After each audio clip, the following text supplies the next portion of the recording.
Hello and welcome to Bizworld. Perodua achieved another milestone by delivering 100,000 units of third generation of Perodua Myvi since November 2017. Perodua Sales Syndrome Berhad Managing Director Dr. Zahari Hussain said with an average delivery of over 1,560 units a week, the Perodua Myvi is by far the most successful model in the history, with the original Myvi launched in 2005 into the market then dominated by sedans. By 2013, it had overtaken the Kanchil's all-time sales, and to date, the second national car maker has sold nearly 1.1 million units of Myvis altogether. For 2018, it sold 227,243 units of cars, making Perodua Malaysia's leading car maker for the 13th consecutive year. And since 1994, the company has sold nearly 3.5 million cars.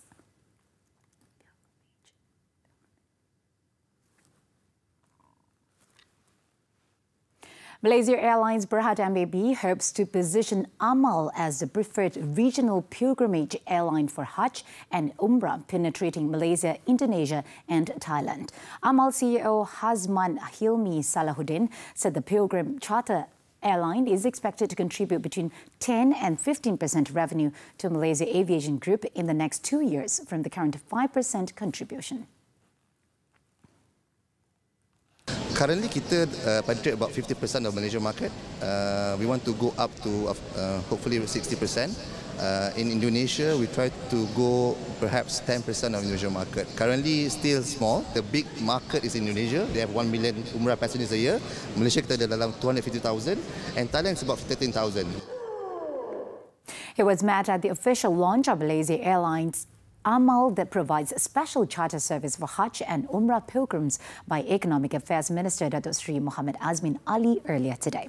A total of 6 units of the Super Jumbo A380s aircraft was specially designated for Umrah and Hajj charter services. Hazman also expects Amal to take over Malaysia Airlines operations for normal flights from Kuala Lumpur to Jeddah and Medina by April this year.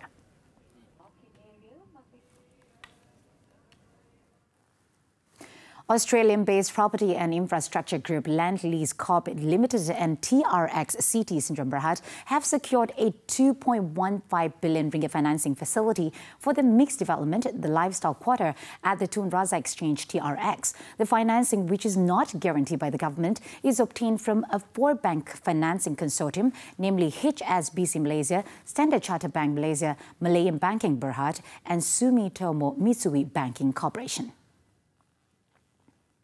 This is the first debt financing package we've put together.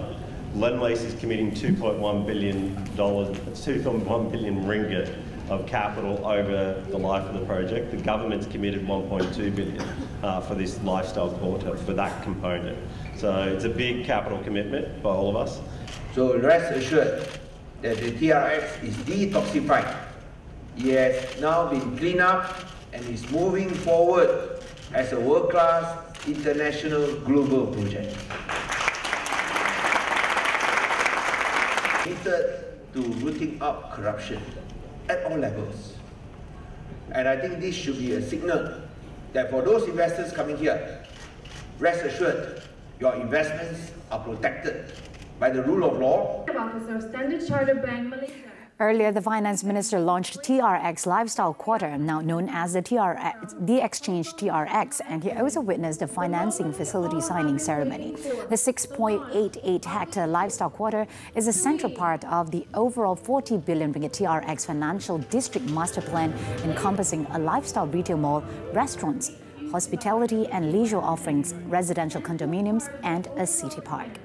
It is also one of Malaysia's largest urban. SME Corporation Malaysia is partnering with the World Bank to make local small and medium enterprises SMEs more relevant in the global economy in adjusting to the current trends. According to the Minister of Entrepreneurial Development, Datuk Sri Muhammad Rizwan Yusof, SME Corp is in the midst of gathering data of the SMEs to be shared with the international financial institution. They need to know the what we call it, the database that we have as so-called accrued by SIB Corp, for them to measure the participation of the various community in Malaysia and to measure the outcome against our growth, and put recommendation using the data, to recommend which specific sector that we should focus on.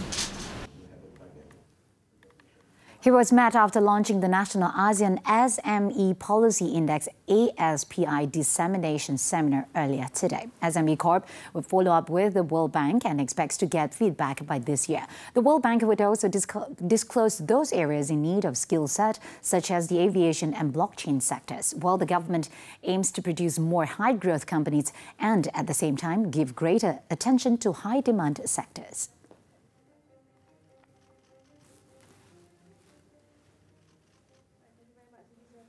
And we have reached the end of Bizworld this evening. I'm Ganai Ling. Thanks for investing your time with us.